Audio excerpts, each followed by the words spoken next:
नमस्कार दोस्तों, मैं आलोक शर्मा आप सभी का स्वागत करता हूं आज के इस वीडियो में। और आज मैं आपके लिए लेकर आया हूं करेंट अफेयर के कुछ महत्वपूर्ण प्रश्न जो आपकी परीक्षा की दृष्टि से बहुत ही ज़्यादा महत्वपूर्ण हैं। तो आइए आज का वीडियो स्टार्ट करते हैं। पहला प्रश्न है, कोविड-19 की वैक्सीन जारी करने वाला पहला देश कौन बन गया है? तो कोविड-19 की वैक्सीन जारी करने वाला पहला देश बन गया है रूस। और इसकी घोषणा रूस के राष्ट्रपति व्लादिमीर पुतिन ने की है। उन्होंने यह भी बताया कि उनकी पुत्री पर इस वैक्सीन का प्रयोग पहले ही किया जा चुका है।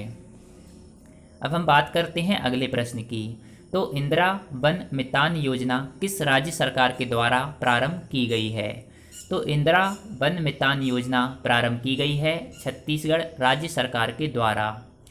और इस योजना का उद्देश्य अनुसूचित क्षेत्रों के 19 लाख परिवारों को जो रोजगार के अवसर प्रदान करवाना है।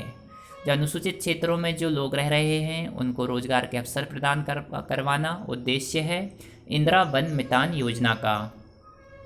इस योजना के द्वारा जो फल देने वाले पौधे होते हैं और जो औषधीय पौधे होते हैं उनका रोपण किया जाएगा, जिनसे रोजगार के नए अवसर प्राप्त होंगे। और यहाँ पर बात आई है छत्तीसगढ़ की। तो छत्तीसगढ़ सरकार के द्वारा एक योजना प्रारंभ की गई थी अभी, स्पंदन अभियान, और उसका उद्देश्य था पुलिस के तनाव को कम करना। और इसके साथ में ही छत्तीसगढ़ सरकार के द्वारा अभी कुछ समय पहले गोधन न्याय योजना भी प्रारंभ की गई है। और गोधन न्याय योजना में क्या हो रहा है कि जो छत्तीसगढ़ की सरकार है वह लोगों से गाय के गोबर को 2 रुपये प्रति किलोग्राम की दर से खरीद रही है।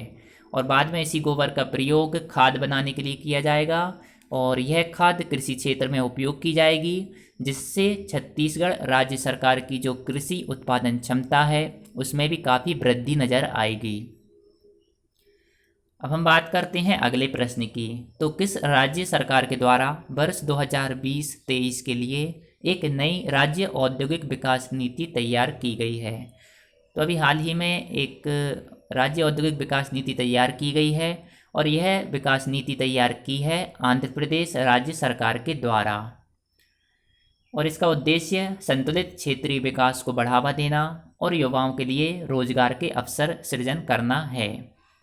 संतुलित क्षेत्रीय विकास का मतलब यहाँ पर यह है कि जो पर्यावरण है, पर्यावरण का संरक्षण भी हो और औद्योगिक विकास भी हो, और इसके साथ में ही जो युवा हैं उनको अधिक से अधिक रोजगार के अवसर प्राप्त हों।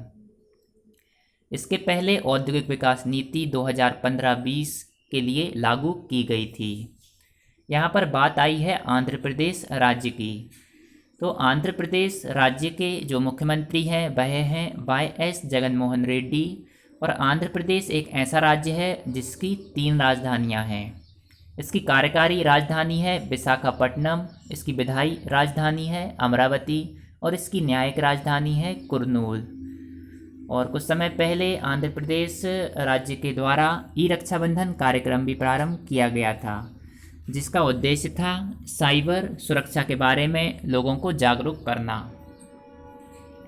यह है आंध्र प्रदेश के मुख्यमंत्री वाई.एस. जगनमोहन रेड्डी। अब हम बात करेंगे अगले प्रश्न की। तो किस देश के प्रधानमंत्री ने पूरी कैबिनेट के साथ अपना इस्तीफा दे दिया है? तो वह देश है लेबनान। और लेबनान के प्रधानमंत्री थे हसन दियाब, जिन्होंने अब इस्तीफा दे दिया है और इन्होंने पूरी कैबिनेट के साथ अपना इस्तीफा दिया है। और यह इस्तीफा देने के पीछे कारण क्या है? तो अभी आपको पता होगा कि बेरूत में बहुत ही बड़ा एक विस्फोट हुआ था। बेरूत लेबनान की राजधानी है। तो लेबनान की राजधानी बेरूत में एक बहुत बड़ा विस्फोट हुआ था, जिसके बाद जन आक्रोश के कारण प्रधानमंत्री ने अपने पद से इस्तीफा दिया है। और इस विस्फोट का कारण काफ़ी अधिक मात्रा में रखा अमोनियम नाइट्रेट था। और यह जो विस्फोट हुआ था इसके कारण बहुत अधिक संख्या में लोगों की मृत्यु हुई है और बहुत ज़्यादा इस देश को नुकसान हुआ है, क्योंकि यह जो बेरूत शहर था यह लेबनान के लिए अर्थव्यवस्था का एक बहुत ही महत्वपूर्ण केंद्र था। तो आर्थिक रूप से भी बहुत ज़्यादा नुकसान हुआ है और लोगों की जो मृत्यु हुई है वह भी बहुत ही दुखद है।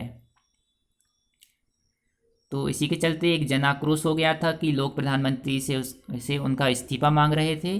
तो लेबनान के प्रधानमंत्री हसन दियाब ने अपनी पूरी कैबिनेट के साथ इस्तीफा दे दिया है। अब हम बात करेंगे अगले प्रश्न की। तो भारत के पूर्व राष्ट्रपति कोरोना वायरस से संक्रमित हो गए हैं, उनका नाम क्या है? तो भारत के पूर्व राष्ट्रपति प्रणब मुखर्जी कोरोना वायरस से संक्रमित हो गए हैं। प्रणब मुखर्जी भारत के 13वें राष्ट्रपति रह चुके हैं और इनका कार्यकाल था 2012 से 2017 तक। इनको पद्म विभूषण दिया गया था वर्ष 2008 में और इनको भारत रत्न भी मिला है। भारत रत्न मिला है इनको वर्ष 2019 में। अब हम बात करेंगे अगले प्रश्न की। तो बीसीसीआई ने किस कंपनी को अपनी स्पॉन्सरशिप से हटा दिया है? तो बीसीसीआई ने वीवो कंपनी को अपनी स्पॉन्सरशिप से अलग कर दिया है। बात आई है बीसीसीआई की। तो बीसीसीआई का फुल फॉर्म होता है board of control for cricket in India. इसकी स्थापना हुई थी वर्ष 1928 में और इसका मुख्यालय स्थित है मुंबई में। इसके अध्यक्ष हैं सौरभ गांगुली। अब हम बात करेंगे आज के प्रश्न की। तो आज का प्रश्न है, किस राज्य ने अगले सत्र से अपना शिक्षा बोर्ड बनाने की घोषणा की है? इसका आंसर आप कमेंट में अवश्य दें और इसके साथ में यदि आप कुछ सुझाव देना चाहते हैं तो वह भी आप कमेंट में दे सकते हैं। लाया हो तो इसको लाइक अवश्य करें और यदि आपने अभी तक मेरे चैनल को सब्सक्राइब नहीं किया है तो मेरे चैनल को सब्सक्राइब अवश्य करें। आपने मेरे वीडियो को देखा इसके लिए बहुत बहुत धन्यवाद। Thank you.